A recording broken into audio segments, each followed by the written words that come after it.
नमस्कार, मेरा नाम है मोहम्मद आसिम और आप देख रहे हैं क्राइम तक। जबलपुर के माड़ोताल थाना अंतर्गत भोला नगर में हुई फर्जी लूट और महिला की हत्या के मामले में पुलिस ने हैरतअंगेज खुलासा किया है।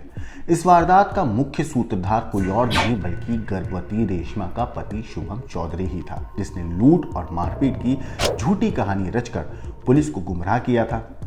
शुभम चौधरी और उसके 3 दोस्तों ने मिलकर इस पूरी वारदात को अंजाम दिया था। दरअसल जबलपुर में शनिवार की रात करीब 9 बजे गोरा बाजार थाना अंतर्गत कजरवाड़ा निवासी शुभम चौधरी और रेशमा चौधरी के साथ लूट और मारपीट की वारदात सामने आई थी, जिसमें शुभम ने एक FIR दर्ज कराई थी कि वो अपने 1.5 साल के बेटे और पत्नी रेशमा के साथ माड़ोताल थाना अंतर्गत मदर टेरेसा स्थित ससुराल जा रहा था।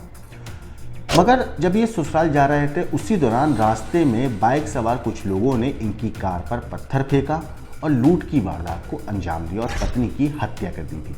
पुलिस ने जब इस मामले की पड़ताल शुरू करी, तफ्तीश शुरू करी और पता लगाने की कोशिश करी कि आखिर सच क्या है, तो शुभम चौधरी के बयानों ने पुलिस को उस पर ही शक करने के लिए मजबूर कर दिया।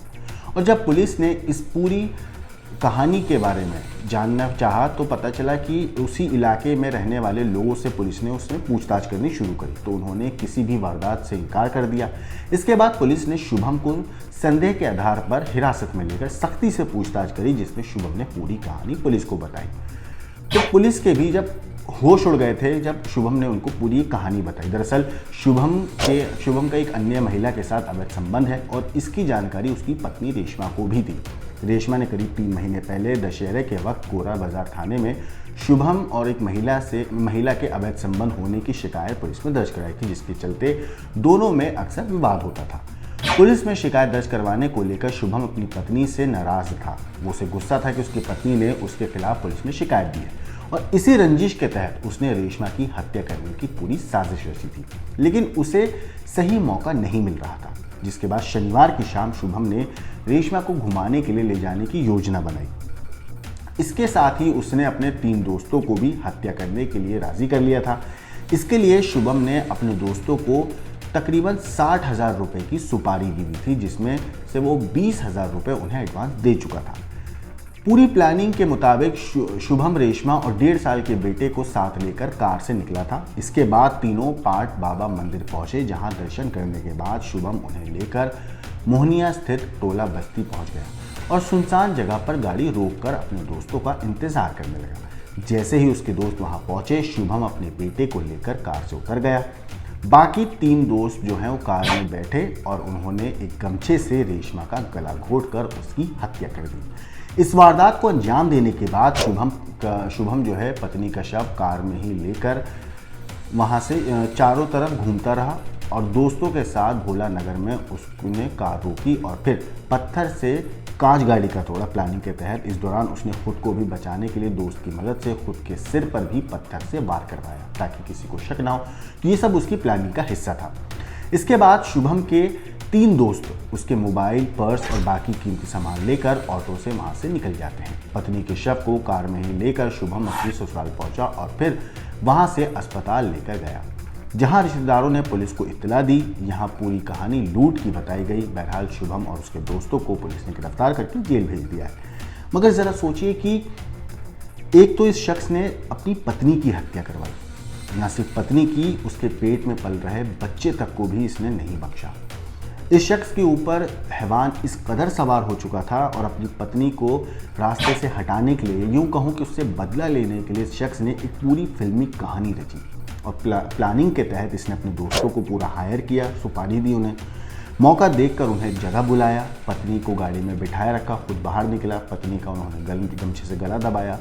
पहले ये लोग वहाँ घूमते रहे गाड़ी में लाश को लेके, फिर एक जगह रुके, जो सामान था कीमती वो सारा उनके दोस्तों को दिया। वो ऑटो से फरार हो गए। फरार होने से पहले किसी को शक ना हो और कहानी को और पुख्ता करने के लिए इस शख्स ने खुद पर भी अपने दोस्तों से वार करवाया, ताकि वो दिखा सके कि हाँ मुझे भी चोट लगी है और पुलिस को क्या किसी भी रिश्तेदार को भी उस पर शक ना हो कि इस पूरी वारदात के पीछे शुभम का ही हाथ है। मगर अपने ही किए हुए दलदल में, या यूं कहूं कि अपने ही किए हुए जाल में ये फंसता तब चला गया जब इसने पुलिस के सामने एक अलग अलग कहानियां बतानी शुरू करी।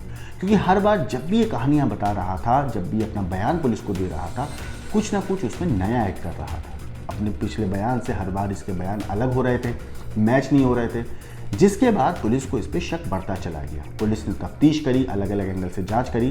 क्या कुछ इस पूरे मामले में सामने आया, एक बार आप पुलिस के मुंह से सुनिए। इसका पति जो है वो इसके किसी अन्य महिला से अवैध संबंध विगत 10 वर्षों से चले आ रहे थे।